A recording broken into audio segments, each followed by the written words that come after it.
Mamá, papá, mi cuerpo crece a un ritmo alarmante y la ropa que me compren ahora me quedará muy pequeña muy pronto. Pero su billetera no tiene que sufrir por la moda con los precios bajos de la vuelta a clases de Amazon. Amazon, gasta menos, sonríe más.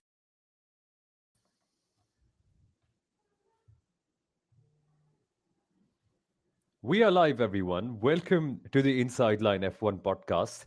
The Hungarian GP is here, and we thought that we'd get some driver announcement this weekend. I honestly thought it would be Cadillac. I thought that we'd get to find out who the first driver is, and the fact that they have indeed signed Sergio Perez, and also have some official word from them confirming that they are indeed looking for a younger driver in the second seat. It's just at this stage what we call Khayali Pulao. It's just thoughts marinating in my own head with no substance. But there were a lot of thoughts marinating in all of our heads about Max Verstappen, and he's come out to the media and confirmed that he is staying with Red Bull Racing. But the key word here, Kunal, is for now. It is. It is. The keyword here is for now. The keyword here is I will be racing for the team next year. I'm already working on changing this and that and structures. And it is so strange that he has to confirm it for 2026 while he has got a contract till the end of 2028. Okay. But that's who Max Verstappen is. Yes, I'll be loyal to you, but I will be loyal if I get the best tools to go win races, to claim pole positions, to get onto the podium. And I think I sort of like this approach of Max's or any drivers, saying, I'm a fast driver. I need a fast car. I will race for Haas if that comes to, but I just need a fast car. And, in such situations, I always say, what's your leverage? And I know you guys have always sort of had these chats with me. What's your leverage? Max Verstappen's leverage is that he is Max Verstappen. Yeah. And I think it's pretty clear for now. We even saw the Red Bull Racing team admin mess around with this a little bit on social media as well, where they posted a picture of Max with Kimi Antonelli saying Oracle Red Bull Racing driver with Mercedes AMG Formula One driver for 2026. And for 20, yes, for 25, something like that. They were totally into the act. And it's clear, Sundaram, that we all know that it is only going to be for next year because as Kunal said, it's pretty clear, isn't it? If he doesn't have the best car, he's very open to leaving. But there's so much marketing might involved. Ford coming in, the whole changing of dynasties at Red Bull. He's going to be there for next year, clearly. Yeah, quite clearly. And like Kunal mentioned, the messaging has kind of changed over the last couple of years because I think his contract extension till 2028 was done a couple of seasons ago. And ever since then, whenever there was a rumor of him moving elsewhere or leaving Red Bull, he's always specifically mentioned, I have a contract till 2028. That was kind of missing in the recent confirmations. And he said, I'm with Red Bull for now. I'm with Red Bull for next year. And it's a smart move because not only is he giving himself time to see and assess if Red Bull can put together a good car and a good squad for next year, it also coincides with a lot of other contracts expiring. Lewis Hamilton has a contract, I think, till the end of 2026. And even if Ferrari doesn't put together a good car, there's a good chance he might want to step away. Fernando Alonso might want to step away. It depends what sort of contract that George Russell gets, if there is some sort of an option available for Max at Mercedes as well. So I think he's going to assess his options next year and he'll have quite a few open for 2027. So I think it's a very calculated and a very smart move. We've already got a first question coming in. Is it because of the contract clause or does Max want to see performance next year before changing? Honestly, contracts don't matter, clauses don't matter. All that matters is performance. And would Red Bull want to hold on to Max if he wants to race for another team? That's also the question to ask, especially when there is so much speculation, so much interest in the talent, in the progress, in the legend of Max Verstappen. A couple of things that Max did confirm along with this is that maybe, just maybe, he did meet Toto Wolff in Sardinia. So all that social media craze that was going on about their yachts being parked together and Max's jet landing and so on were probable confirmations, which I think Max is doing great. He's confirmed for 2026. I'm with Red Bull, so the pressure's off Red Bull for the next 12 months. But he's also piled the pressure on at the same time by saying, I'm meeting Max. I have a personal relationship with him. I'm holidaying with him. And if Red Bull doesn't give a fast car, he will jump like you guys were saying. But the question also is, maybe this is also an indirect confirmation that the Verstappen camp was involved in the sacking of Christian Horner in some ways, because there is there is a chronology of talks here. Christian Horner was sacked, now one race ago, and then they just were being respectful in Spa, not announcing it, making it very obvious, and then suddenly Verstappen lands up in the media pen on a Thursday and says, "Yeah, actually, I'm staying with the team next year." Very low key, just by the way, says it and leaves. Okay, so I get a feeling the games people are playing are very, very interesting. Toto Wolff is playing the game with George and Kimi. Max is playing the game with Christian Horner, Red Bull Racing, and Mercedes. Maybe Aston Martin in the mix, maybe McLaren in the mix, maybe Ferrari in the mix as well. Everyone wanting Max Verstappen. And the only game Kimi is playing is of honesty. He's coming up to the media and saying, guess what? I'm reverting to the old suspension. So I love the whole dynamics in the paddock that we are seeing in 2025. Yeah, what do people want to talk about? Some would just come unprompted and say that I'm staying with the team. The others will just talk about a new suspension. And it tells you where they're at very clearly. It's just where they are. And I'm now thinking, okay, now that Max is confirmed, can he give us some advice? Can he tell us something that we can learn? And he has said something that we can learn from. He has said, and I quote, "You can have a personal relationship with someone even if you don't have a working relationship with someone," which is, I think, a line I'm going to be quoting for a long, long time. And I'm going to say Max Verstappen said that, and that's perfect. Like, yeah, I can have a personal relationship with someone instead of having a work one. Max said it, so surely, Sundaram. Yeah, He's that's setting the bar for us. that's the quote that even I specifically noticed. I'm like, yeah, this doesn't seem very honest, uh, actually. But I'm sure there's been some sort of conversations there as well, and he's just trying to cover it all up. Because we've seen drivers do this as well previously. They've obviously spoken with other teams probably a year in advance. Fernando Alonso did that very publicly back in 2005 itself. I think he announced that he's going to race for McLaren in 2007, even before the season started. So these sort of conversations surely must have happened behind closed doors, and they've kept his options open as well. But it's nice to see, like Kunal mentioned, it's nice to see a driver who's not completely media trained, and he's letting out all these little secrets about their setup and their upgrades and reverting back to old suspensions. It's nice to see that. Yeah. Equity is on the screen also saying, once we see who has the better car next year, we'll know where Max is going. Even he doesn't know at this stage. And that's true, because in 2026, half of the grid are going to be switching power units. Literally. I don't know when last we saw such a big shake up. We've seen a shake up of the regulations, but let's see this. So Sauber uses Audi engines, which is what they're going to make. So it's going from Ferrari to Audi. Aston Martin will go from Mercedes to Honda. Alpine will drop its own engine and go to Mercedes. Red Bull and Racing Bulls will run the brand new ones that they will develop along with Ford. That's a lot of changes that's happening as well. But yeah, so while Red Bull and Mercedes are battling on Max Verstappen's services, the McLaren drivers are battling for the drivers' championship. Let's remember, and Soumil, I know you have a very interesting take on what happened at this race last year. Yeah, it is an anniversary. So let's celebrate it. It's not the most pleasant anniversary out there, but it definitely is one.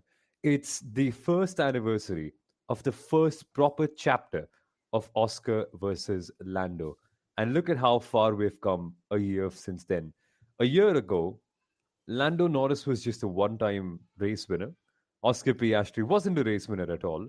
And McLaren were fighting for the race win. And then we had a duel to see which one of the McLaren drivers would be the alpha. And Lando tried to impose his will a bit. He lucked into a situation, well, or was rather put into a situation where he had the race lead. And then there was a choice. Do you listen to the team and let Oscar go past, or do you be the selfish driver and stay ahead and keep the win? The choice was made. We will listen to team orders, said Lando Norris, and then papaya rules properly came into light. It's a year since that.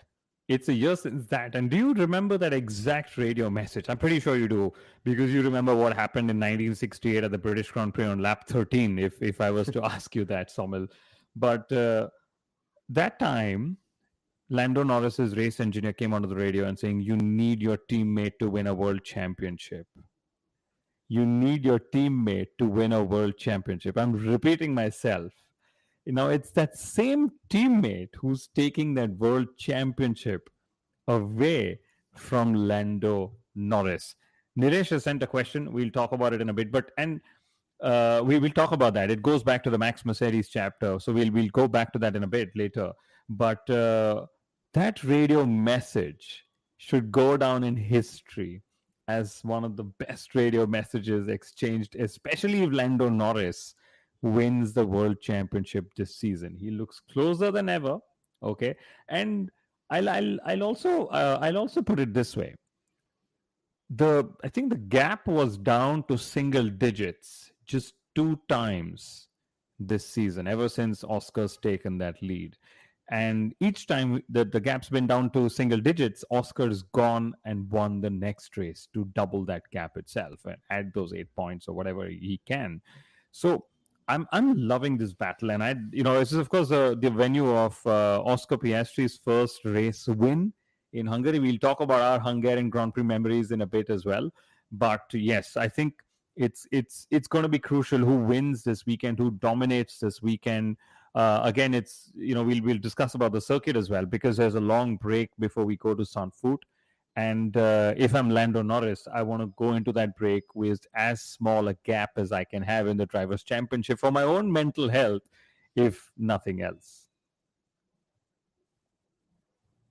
Yeah, and this is going to be a very interesting weekend, given the context. The same place, of course, with upgraded stands and an upgraded pit building. So the Hungaroring actually looks better this time.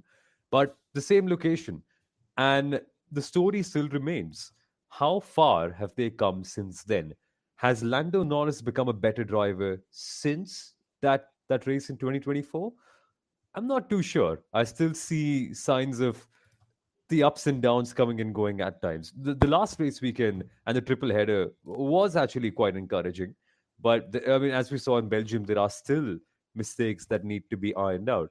But Oscar Piastri, how far has he come a year from this, Sundaram? It's going to be a big weekend where it's kind of like a landmark, isn't it? Like a milestone that will help tell us the development and progress of these guys, and hence what we can expect from the coming races ahead and from the World Championship in general. I like that you mentioned the word development, because last year at this very race, during the screening that we had in Bombay, we had a similar discussion, because you asked me, who is McLaren going to favor? Are they going to favor Lando, or are they going to favor Oscar? Who has the bigger ceiling? And at that point, I thought maybe Lando had the bigger ceiling, while everyone else thought it was Oscar. And if you compare last year and this year, it seems Oscar has made the sizable step forward in terms of consistency, qualifying, and all of that. Well, Lando probably not so much. Big sizable difference probably also in terms of how McLaren operates as a unit, as a race or a front-running team. But this definitely looks like a title battle that will go till the very end. A lot of people as of today are saying that Oscar is the potential champion for this season. And I feel that looking at the gap between both of them, 16 points, it's so small that even if something goes wrong for Oscar in the last 2 races and Lando just edges ahead, he could also win the title. So you really can't say much when the gap is less than 25 points. I'm calling it now. Lando Norris is not going to win this weekend. Not going to win this weekend. Okay, this weekend. And Oscar Piastri will seal the title with a couple of races to go.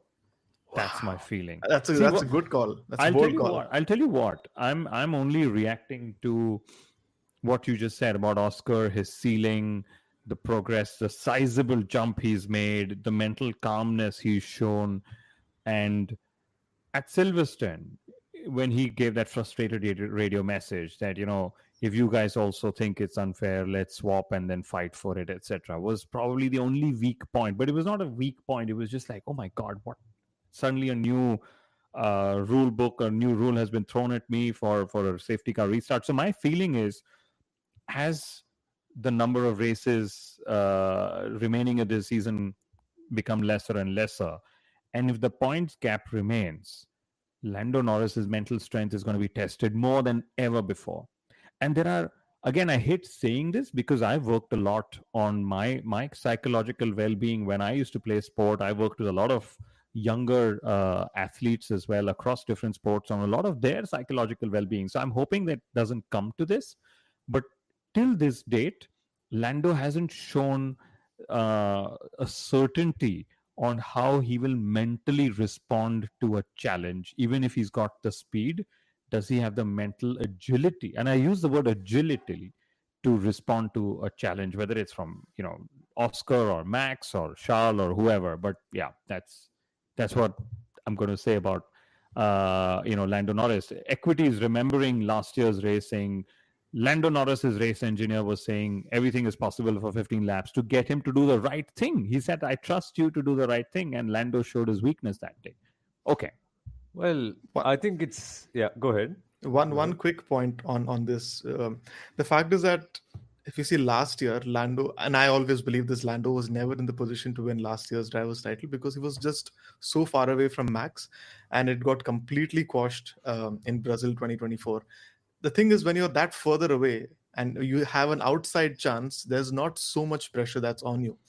The fact is that Lando is in direct contention for the title this year. He's just so close, 16 points to Piastri. That's where there is additional pressure. And also knowing the fact that there's a regulation change next year. So this could very well be Lando Norris's last possibility of winning a title. So there is going to be, like you said, his mental fortitude is going to be tested to the extreme as it gets closer and closer as the races go by. And also Oscar's pace, because Lando is still quick. We saw this in Belgium as well. He is still capable of taking a pole position when it counts, and you can't count him out. So even for Oscar, he's got to be on his toes. And I just think that it's great that we can come to a circuit like Hungary and test it out, because here qualifying is super important. It's not that easy to pass. The first corner is a place where a lot of drama can happen. We saw Valtteri Bottas and Max Verstappen in 2021. Or even Verstappen and Hamilton, I think in 23, wasn't it, where they collided in... Last year. Oh, was it last year? Oh, phenomenal. And it's also a circuit where we saw Max Verstappen actually spinning and winning. So It's a circuit that rewards greatness, a great qualifying, great absolute pace, and you can run away with it. Like, I remember Michael Schumacher once did a 4-stop strategy to win here, and Mercedes were able to beat Max Verstappen with a very well-timed pit stop, like a two-stopper. Yeah, instead of a conventional one-stopper. They stopped afterwards, and then they used Lewis Hamilton's pure pace. So this is one of those circuits. It's one of those old-school attack the circuit kind of places where, sure, it may sound very cliche when I say this, but pace really means a lot, and especially if you can showcase it on qualifying. So I'm very excited. I think Saturday is going to be a great day, especially given the fact that the weekend will marinate and we will see things change, given the fact that we have a practice session. And if we do have a practice session, it also means that you can't count Max Verstappen out, because he will get better over the weekend. I think it's going to be a great weekend overall. I have some breaking news, which I'm going to just read out. And Sundaram, you might want to just shut me off right now and not listen. But Fernando Alonso has been managing a muscular injury in his back since the Belgian Grand Prix. He continues with his treatment this morning. He has chosen to sit out of FP1. Drogovic will drive FP1 alongside Lance Stroll. A decision will then be made on Fernando Alonso's participation in FP2 and the remainder of the weekend in due course. So there we go. Another memorable incident of Hungary. And I say memorable as in we will remember this, that, Fernando Alonso, 400 plus races. And then this is how Felipe Drogovic got his debut in Formula One, if at all. Because there are, Soumil, you just read out, or you just narrated a couple of, interesting incidents from the 40th Hungarian Grand Prix. It's been here for 40 years. I actually wrote down that there were so many things in my memory about Hungary. Firstly, maiden wins for 6 drivers in Hungary. Let's play a game. Okay. Jenson Button, he's 1. Oscar Piastri is 2. Maiden wins. Ocon is 3. Ocon, oh yeah, Esteban Ocon won here in 2021. Fernando Alonso is 4. 2003, yeah. Heikki Kovalainen is 5. 2008, yes, very true. And Damon Hill. Damon Hill is 1993. Ah. Yeah. Then there were also 2 World Championship crownings that have happened in Hungary. So 92, Nigel Mansell. And I think it was 2001 or 2002 with, I think it was 2001, Michael Schumacher. Okay. Did Mansell win so early? That's crazy. No, but back then, Hungary was like second half of the season with 2-3 races to go, 16 race calendar. Imagine if this was a 16 race calendar, we're already on race 14, Soumil. Okay. But there was also one more thing. I think first pole positions for George Russell and Max Verstappen. So that was that. Then what else do we have? Hamilton alone at the start in 2021. That was that one, and this is where I was like, Lewis, you should have just pitted, because I would have loved to have a picture of no cars on the start grid because it was out of the rule book. Okay. Then when we talk of sporting memories as well, I think it was Michael Schumacher squeezing Rubens Barrichello very close to the wall one of the years. He was in Mercedes. I remember that. Then in 2009, there was a timing equipment malfunction. Fernando Alonso was walking around asking everyone their time, and then he just said, hey, I'm on pole. And if there was a malfunction, okay, how did he just announce himself on pole position? Of course, there were controls in check to make sure it wasn't just him. For the Verstappens, this was again a nightmare. I think it was Jos, it was Jos in 94, or was it 93, when his car caught fire during a refueling pit stop. Wasn't it Hockenheim? No, it was Hungary. Yeah. No? Yeah. I thought it was Hockenheim for the longest time. Nilesh is here, Sadhana is here, Dev Priya is here. Lots of people will come to you all. Then, of course, Max Verstappen, he crashed on the way to the grid. Red Bull mechanics fixed the car in... That was one of my favorite moments. Yeah, it was in less than 20 minutes. Sadhana is saying, when did you guys start day podcasts? Well, we actually missed 2 night sessions. So he said, we've got to go in the day this time and just take 30 minutes off, out of which we're already 22 minutes in. But okay. Then there was Hamilton Alonso in qualifying in 2007. I was hoping you would not mention that. Yeah. But okay. No, but that defines Alonso's legacy in Formula One.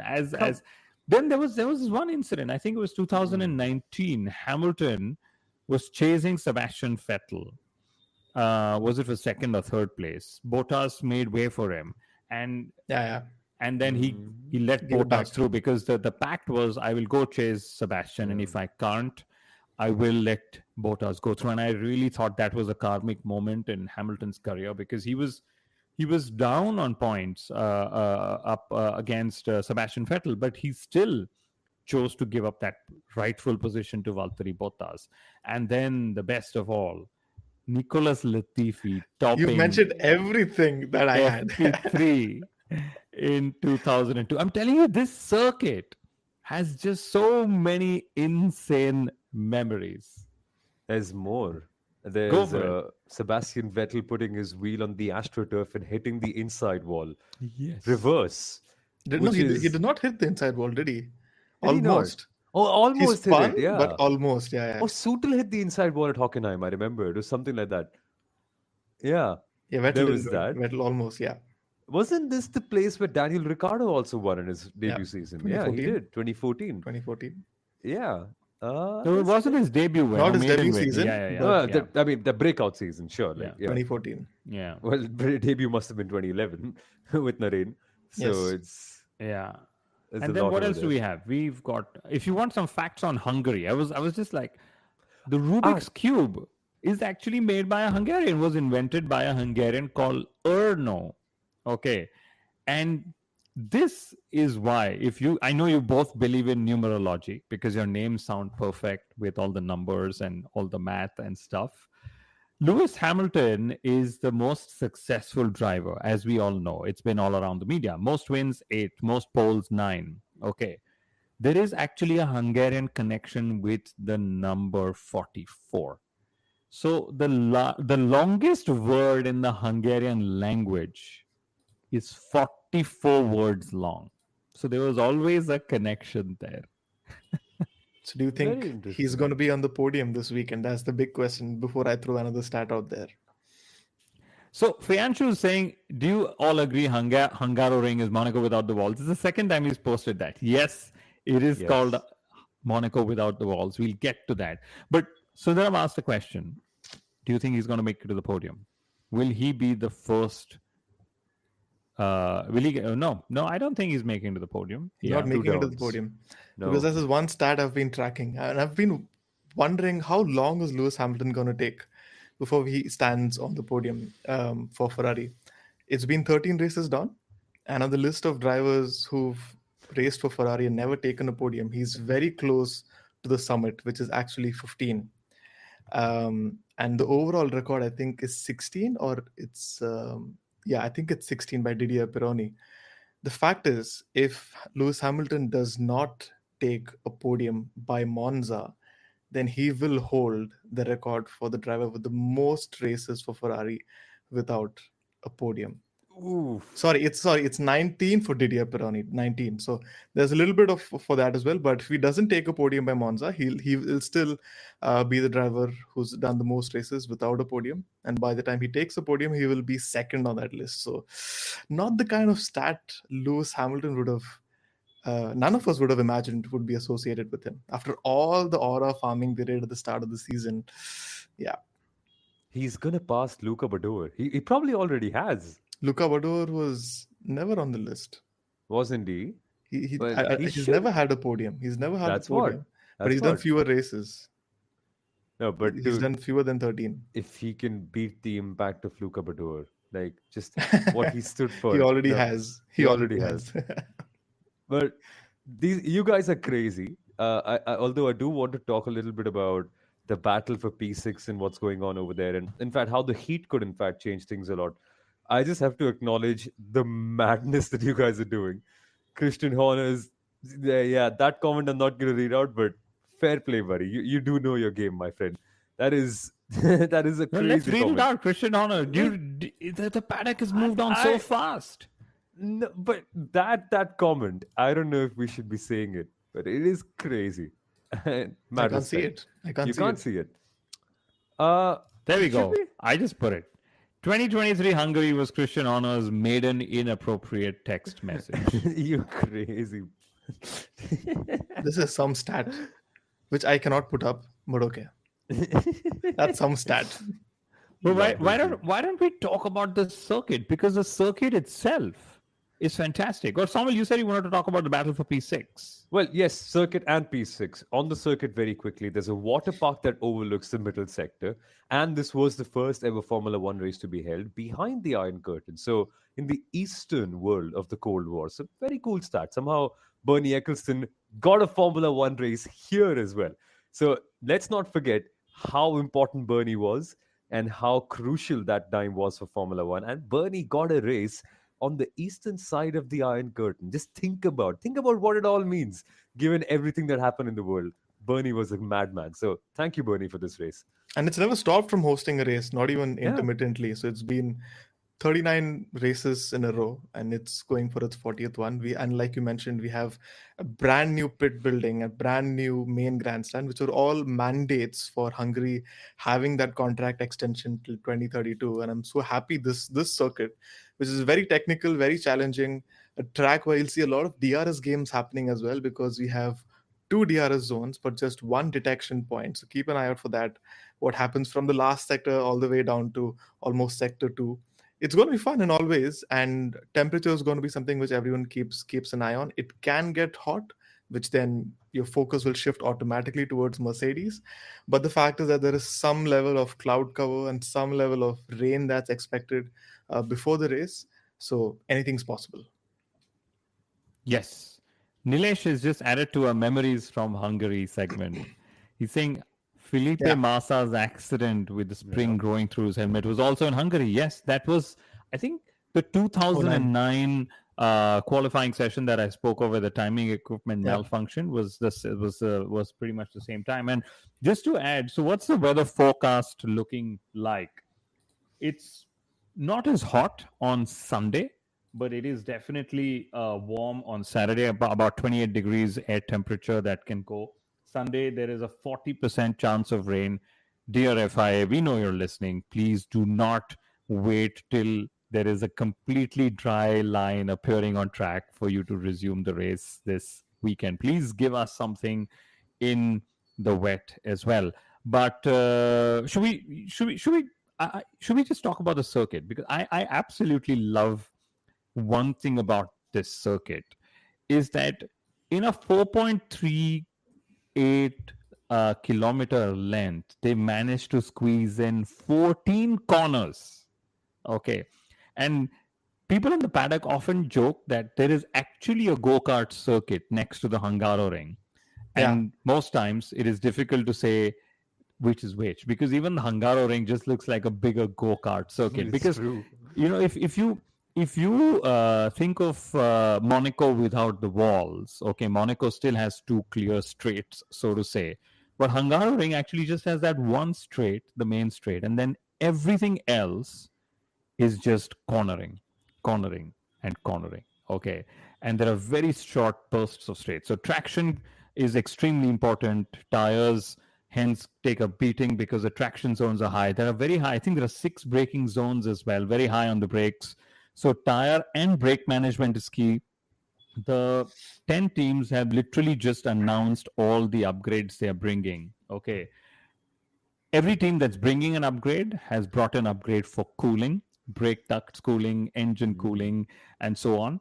And this is where I think I love how different circuits are posing different engineering challenges. So while Spa was all about finding a balance between the slow speed, the medium speed, and the high speed, here it's about finding balance between cooling, reliability, and performance. So a lot of your performance you give away could be because you need to cool the car a lot more.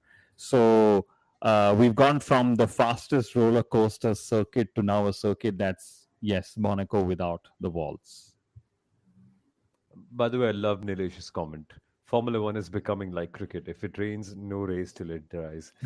well, how have we gotten here? A big part of the reason why we all love Formula One so much is the fact that it can go on in any weather. It doesn't matter. We don't care if it's raining. That's why I love football so much. But here we are. Wet weather tires. Where are you? But okay, we have crossed our mark. We have crossed 30 minutes. But I still Now is have the more things to say about the circuit because I love Well, it so much.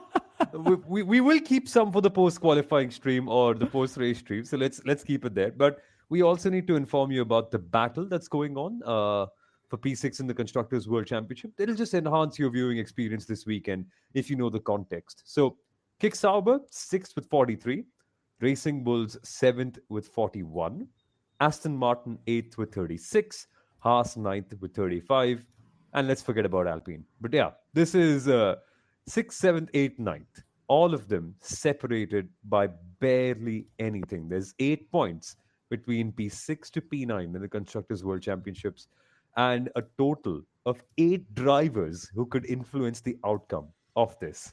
There's a lot of fun to be had here. A lot of fun and a lot of interesting milestones as well. That's possibly approaching this weekend.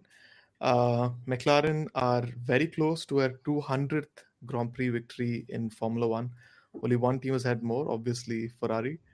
They are, I think, at 248, 248 or 249 at the moment, which was nearly 20 years ago, 2007 Chinese Grand Prix.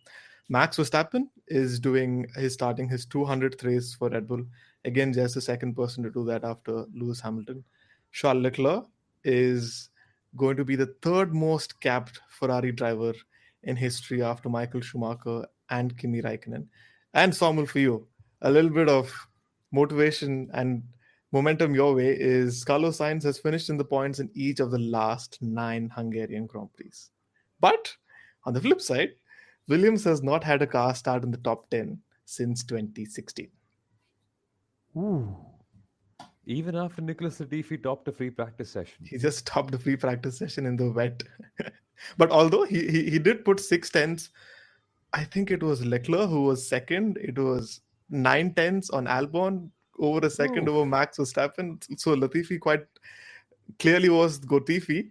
But yes, and also the fact that this is one of the worst tracks for Nico Hülkenberg in terms of results. The last time he's just scored 1 point here in the entire hybrid era. So Wow.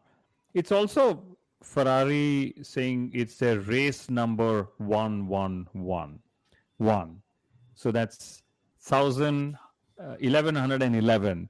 If you add that up, it could be driver number 4 or driver who's running car number 4 this weekend. Lando Norris. Yeah, could be. So I think it's Piastri's 60th race start for McLaren. Max is 200th, of course. After Lewis becomes the first driver to have 200 races with the team. Alonso could have had his 60th race start with Aston Martin, but that may not be. But if that happens, it will be his 22nd Hungarian Grand Prix. He's driven more than 50% of all the Hungarian Grand Prix.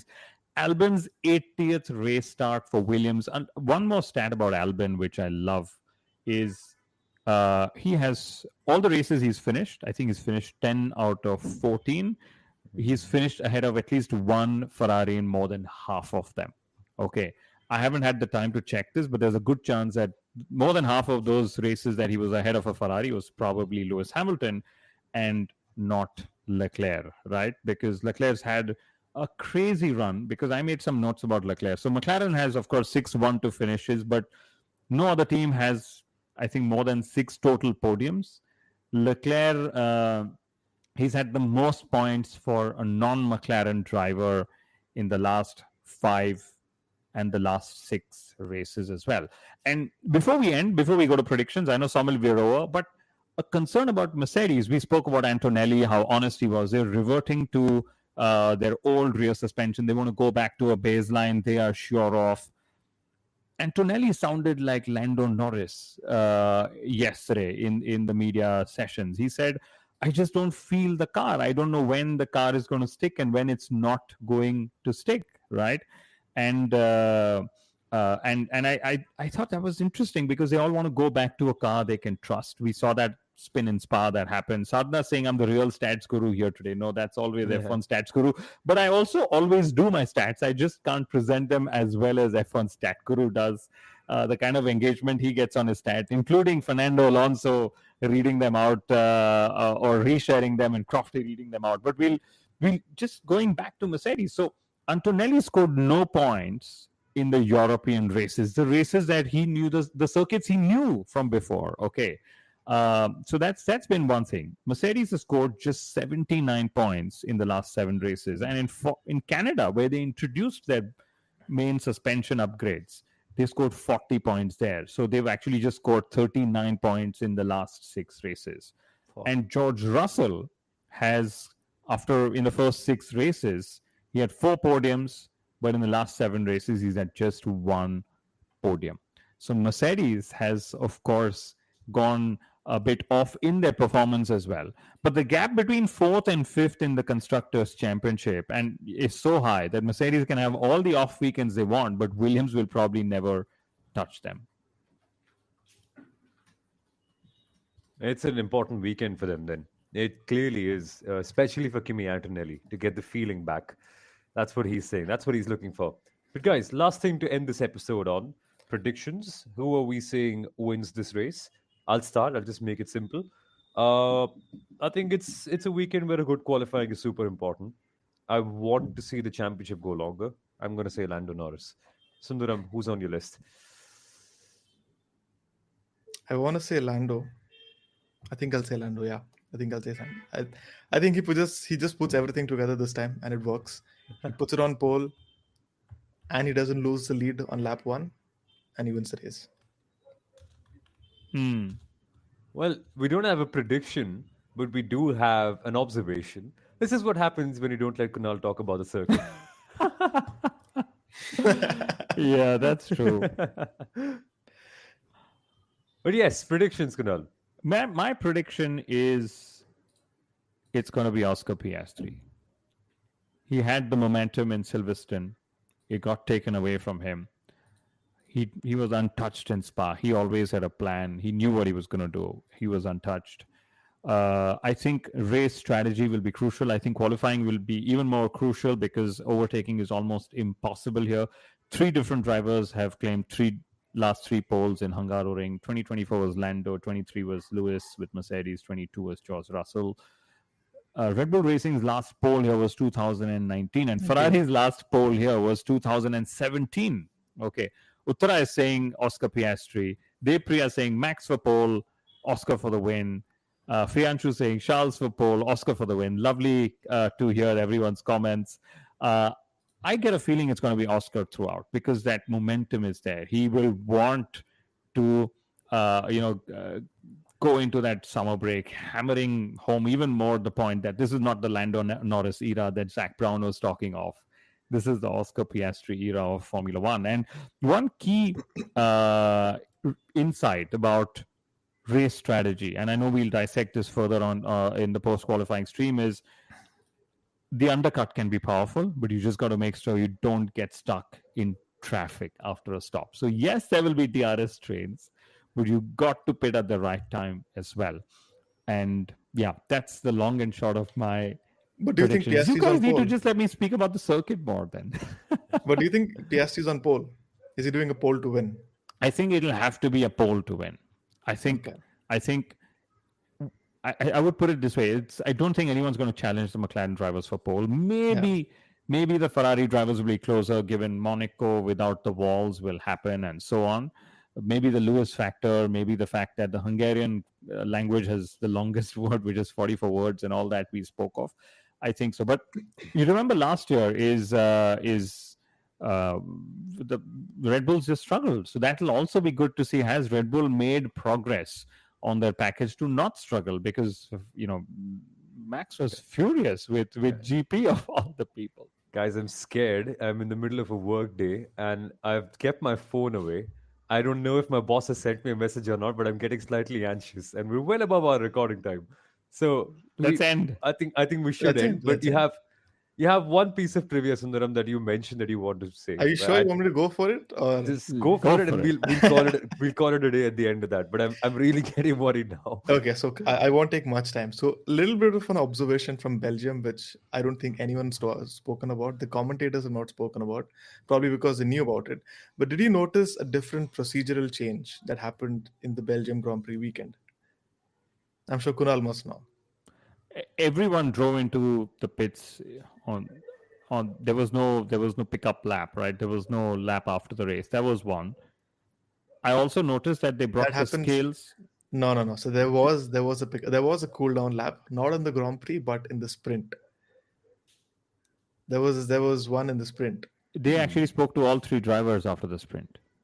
Yeah, they spoke to all. No, but the procedural change that happened was we did have a cool down lap. We did have a victory lap around Spa-Francorchamps, which has never happened in the last 40 years. But not after the Grand Prix, wasn't it? Not after the Grand Prix. There's also a reason for that. After the sprint specifically. So what everyone's been telling us over the broadcast and over every other source that I've found online is that Spa is long.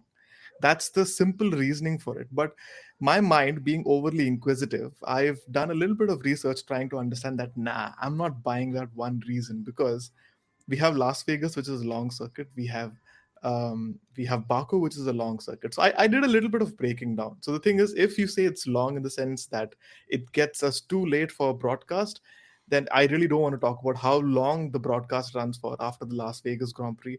I don't want to talk about how long the cooldown lap in Singapore is, because that's a very long lap as well. Similarly, if you want to say that the fuel limit that these cars have, it kind of overshoots or it goes over the limit at Spa.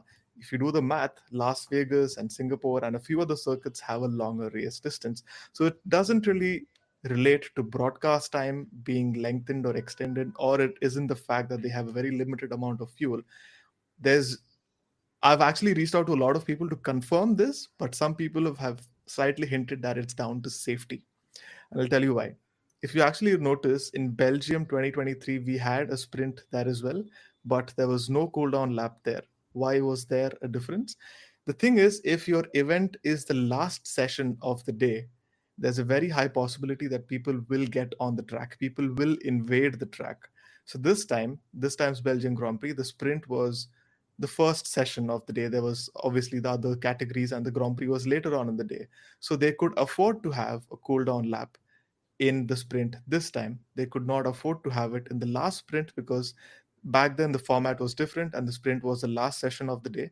But over the years, the organizers has said that Spa is spread across such a wide geographical area that we don't have these marshal sectors. We don't have proper security to ensure that people don't invade the track, they don't collide with the car, and all of that. So that is one of the reasons why we've never had a cool down lap. Even after Michael Schumacher broke Alan Prost's record at at Spa, even after Michael Schumacher took his record-breaking seventh title back in 2004 at Spa, none of them had the opportunity or the privilege of doing a victory lap. Who won the sprint this time? Lando Norris had the privilege. Who won the sprint this time? I'm forgetting. Max It was Verstappen. Yeah, Max. Yeah, Max. Max Verstappen had the privilege after Ayrton Senna in 1985 to do a cool down lap at Spa at his, you can say, half home race apart from Zandvoort. And that was a little trivia I wanted to talk about. Soumil, now you can go and rejoin work. I'll do exactly that. Thank you for watching, guys. We should dissect this in a bit. Yeah. Fun episode. Definitely not 25 minutes. Definitely Yes. not. But it was fun. We will be back post qualifying and the race. So subscribe to the Inside Line F1 podcast. Bell notification. Do the good stuff, guys. We will catch you in a little bit. Take care and hope you've enjoyed this day episode. Bye bye.